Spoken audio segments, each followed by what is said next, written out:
Hey guys, Scott with the Bass Tank here. We're in our shop today with my master installer, Darren. We're going to go over the perspective mode bracket. This has been the exciting new thing from Garmin. We're going to explain how to change out your old LiveScope bracket to include this new guy right here. So stay with us and we will go from here. All right guys, we're going to unbox the Garmin perspective mount for our LiveScope transducer. We're going to open it up, see what goodies we've got in here. So you're going to open this up, and one of the first things you're going to see is this hardware kit. It's got your different bolts for your bracket. Your original LiveScope bracket had these bolts. You'll notice there's shoulder bolts in there. You've got your Allen wrench. That's the same size Allen wrench to take off your old transducer bracket. Right here are the instructions. Hopefully this video is to helping you guys to not even need those. So right here is the actual bracket.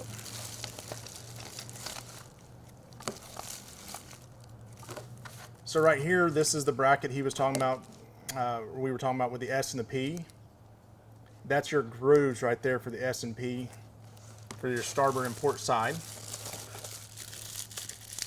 Right here, these are your two arms. So this arm right here, you see your notch right there. And there's the P for the port side bracket. And then this guy obviously should be the starboard side.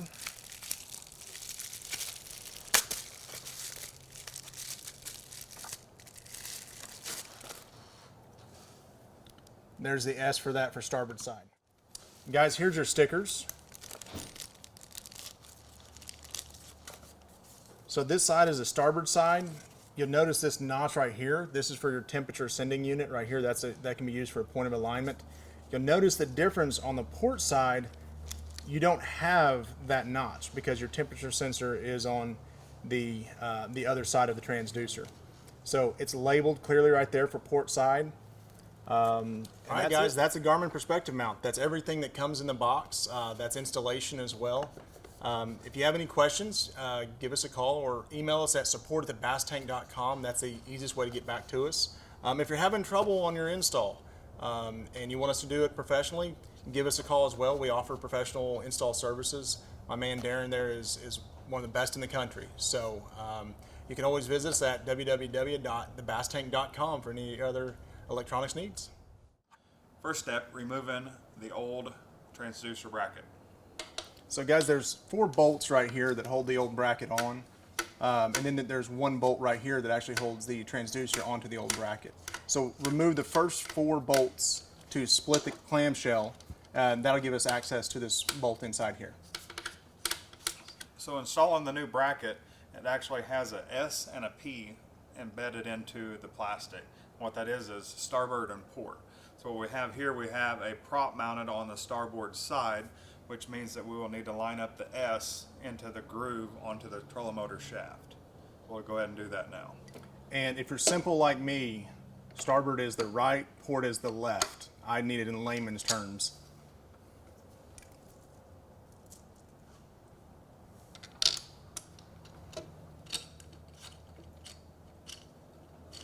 Now.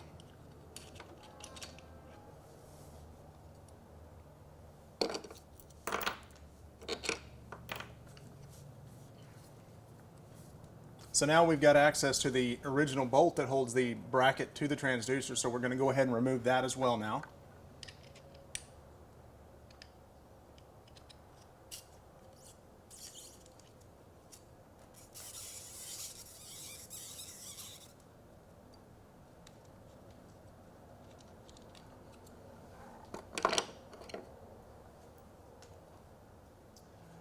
We need to mount the bracket 7 inches from the top of the motor. So we need to go 7 inches from the top of the motor to the bottom of the bracket.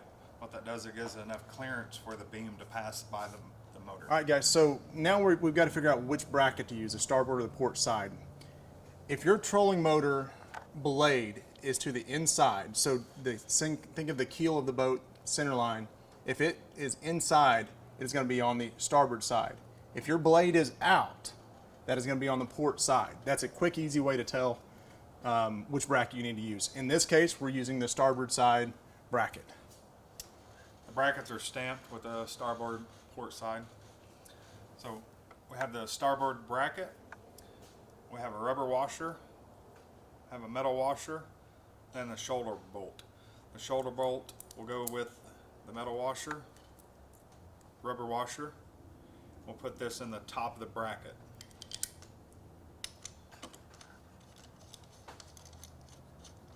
All right, guys, now we've got the bracket installed on the shaft of our force trolling motor here. And right here you can see the force has a groove, and that groove lines up with the S for the starboard side. Now right down here you can see that this is actually the P. There's another groove right here. So if this bracket was going to be installed for a port side installation, this groove right here would actually need to be right there lined up with the P. Now with some of your other trolling motors, this groove does not exist. So basically what you're looking at, here's the center line of the bracket. You need to offset that to line the S with the center line of the shaft of the trolling motor. You can look at the head and the shaft, make it a straight line. Okay, you need to offset it. All right, guys, now we've got the bracket on. He's got the bracket for the starboard side. We're gonna go ahead and install this on the new bracket itself.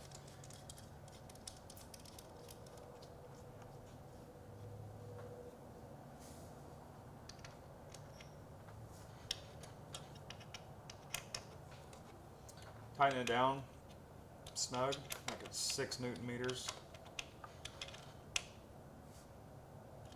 Once the bracket's installed, now we'll prep the transducer for the actual sticker. We use alcohol wipe, any type of non-abrasive cleaner. We'll just actually prep the transducer for the sticker. So the sticker that goes on the back of the transducer is an alignment sticker. So we're prepping it with alcohol because that sticker is going to be in the water and we need it to adhere to the back of the transducer being dunked in, dunked out.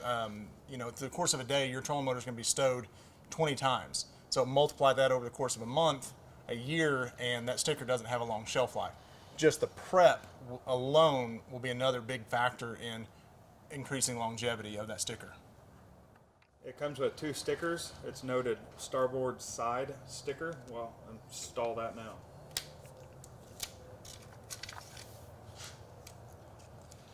You'll need to line it up.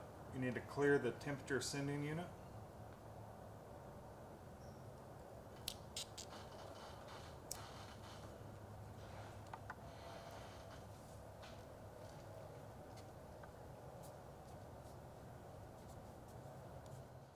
Once the sticker's installed, we'll now actually attach it to the bracket.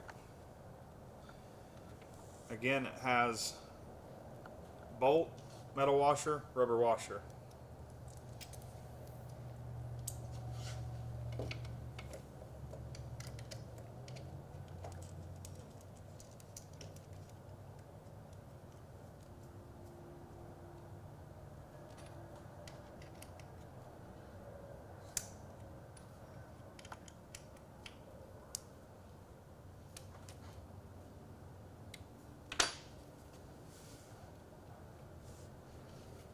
All right, guys, now that we've got this fully installed, let us show you how to rotate it through. This is our normal forward position. That is still our down position. So now we want to go into perspective mode. We talked about the notches. So we want to give this a couple clicks there. Hang on, there we go. We've got 2 notches right here. We're lined up. So now we're still off here. This is where guys get a little bit confused. Now that we're lined up right here, you're now in perspective mode. Keep in mind, keep the service loop in the wire. We don't want that wire tight when you go into perspective mode. We actually use Velcro when we do our installs. That way we can adjust everything on the fly. You use electrical tape. It's really not adjustable, so we came up with the Velcro and we put Velcro on the wires. So, All right, guys, now we've got a perspective bracket installed. One of the things we need to do before we actually use perspective mode is make sure our unit is up to date to a compatible perspective mode version. So what we're going to do here is, again, this is an Ultra series. Go to our home screen, go to Settings, go to System, go to System Information, and we're going to go to Software Information. And right up here at the top, you will see where it says Software Version 11.2. You need to make sure that your unit, if you're in an Echo Map family, is 11.2.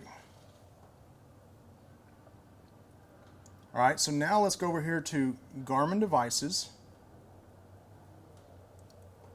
Right here we can see the Ultra. There's another Ultra connected to this.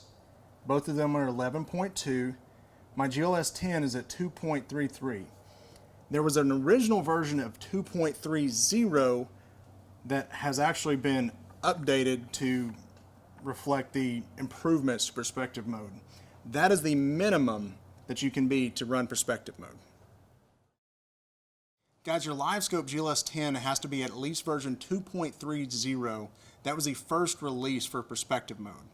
Now they've got 2.33 and just recently released 2.40. Those are the three compatible versions of software for perspective mode.